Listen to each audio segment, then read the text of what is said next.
பரமண்டலங்களில் இருக்கிற எங்கள் பிதாவே அப்படின்னு அர்த்தம். புத்திரனின் சத்தம், வாய்ஸ் ஆஃப் தி சன். அந்த முத வரியில நம்ம ஆண்டோடைய பிள்ளைன்னு சொல்றாரு. இரண்டாவது வரி hallowed be thy name அப்படின்னா the voice of the saint. உம்முடைய நாமம் பரிசுத்தப்படுவதாக என்றால் பரிசுத்தவானின் சத்தம். மூணாவது ஜெப வரி thy kingdom come, the voice of the subject. உம்முடைய ராஜ்யம் வருவதாக என்றால் அந்த ராஜ்யத்தின் பிரஜையின் சத்தம். நாலாவது thy will be done on earth as it is in heaven, the voice of the servant.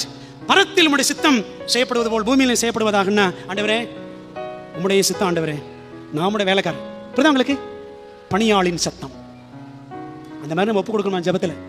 ஜெபம் பண்ணும் பொழுது இந்த மாதிரிலாம் நம்முடைய மனநிலை இருக்கணும். அஞ்சாவது give us this day our daily bread, the voice of the suppliant. எங்களுக்கு வேண்டிய ஆகாரத்தை இன்று எங்களுக்கு தாரும் பணிந்து இறப்பவனின் சத்தம். ஆறாவது forgive us our debts as we forgive our debtors, the voice of the sinner. எங்கள் கடனாளிகளுக்கு நாங்கள் மன்னிக்கிறது போல எங்கள் பாவங்களை, எங்கள் பாவ கடன்களை எங்களுக்கு மன்னியும் ஒரு பாவியின் சத்தம். ஏழாவது lead us not into temptation but deliver us from the evil, the voice of the sojourner. எங்களை சோதனைக்குட்படுத்தாமல் தீமை நின்று எங்களை ரட்சித்துக் கொள்ளும் காலையில பரதேசியின் சத்தம், the voice of the sojourner. எட்டாவது ராஜ்யம் வல்லமை மகிமை என்றைக்கும் உம்முடையவைகளே ஒரு பாடகனின் சத்தம். For thine is the kingdom and the power and the glory and forever and ever அப்படின்னா the voice of the singer, ஆண்டவரை துதித்து பாடுகிறவனின் சத்தம். அந்த ஒவ்வொரு வரியிலையும் நீங்க யார், நான் யார் ஆண்டவர் காட்டுறார். பரமண்டல ஜெபம் அந்த ஜெபத்தை மாதிரி அந்த ஜெபத்தை அப்படியே கடகடன்னு சொல்றது கிடையாது. அந்த ஜெபத்தை போல் நம்முடைய வாழ்க்கை இருக்கணும்.